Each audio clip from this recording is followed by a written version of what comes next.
Okay, smaller than fish guy. I know I haven't had a spoken tutorial for a while. So this is some royal blue half moon with a white end of the tail. This is a really nice large spawn. Really nice large spawn.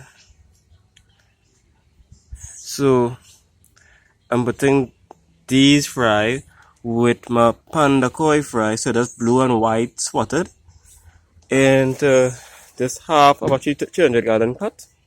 So half a tooth, this is the top half. So I'll put a rag on it to continue have water coming out. So putting these two here, and eventually I'll put 2 to 3 more spoons in here because I currently have 3 more spoons of fry. So I'm gonna put all of them in here, so it'll be 5. It will seem a little crowded, but just change the water more often, feed heavier, be more cautious, pay more attention. The tank, the one with the cover, I have, I believe, 5-6 spawns in there already. So I don't want to add anything else. And I'll go here. Fill this up. This is it here. I had a little too much water, move it out. I have a few foxtail. I'll leave this foxtail and I'll add more. I would have put pondweed, but seeing how fast it deteriorate when it's in like a covered setting, I wouldn't. Because I'm going to cover this. Definitely want to cover this. You don't want no dragonfly larvae in this water at all. So, simple acclimation. Take the bucket, put it in the water, take a dip of water, and most people would add water every 15 minutes, 4 repetitions of that, so 15, 15, 15, 15, and then release it. For my fry, what I like to do is I'll sit them in here for a few hours. Sometimes once I'm doing it for that long, I'll even put the water in, and I'll just leave this here, and the time right now is about 3 o'clock, and I'll come back 5 to 6. I'll keep checking them and check them, but 5 to 6 is when I'll let them go. Sometimes I leave them an entire 24 hours.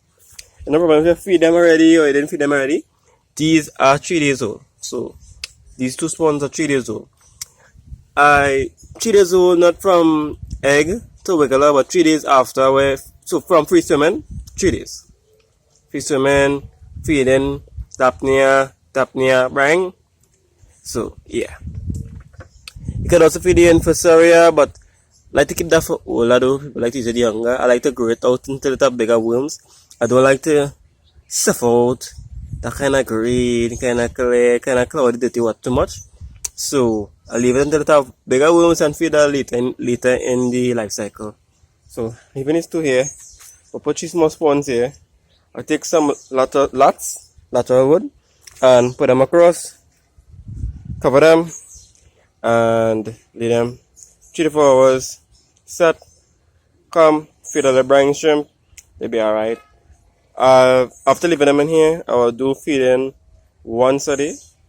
Yes, once a day. Not too big, but moderate, because I want to have enough plants in here where it have other things in the water system, and I steal this water also. But I want to have other microbes living in the water for them to feed off of. So brine shrimp is okay. Make sure everybody live, make sure everybody fat, make sure everybody looking nice, make sure everybody working on quality. But you don't want to be feeding too much with my method. My method is don't want to be feeding too much throughout the day, because when you're this small, how much water changes you can really do, and they're this tiny. And I don't want to also go too fast with the water changes and the water level goes too high. I want to keep them. This is from the back end. I will say 12 inches, not even 12, because what here is 8. But I don't have no, this is 8, so again it could be 12, And for the front end, it is about 7, 6, 7.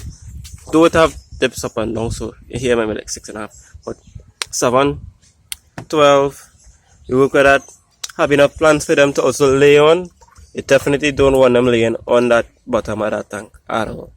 You could take the chance, I wouldn't take the chance.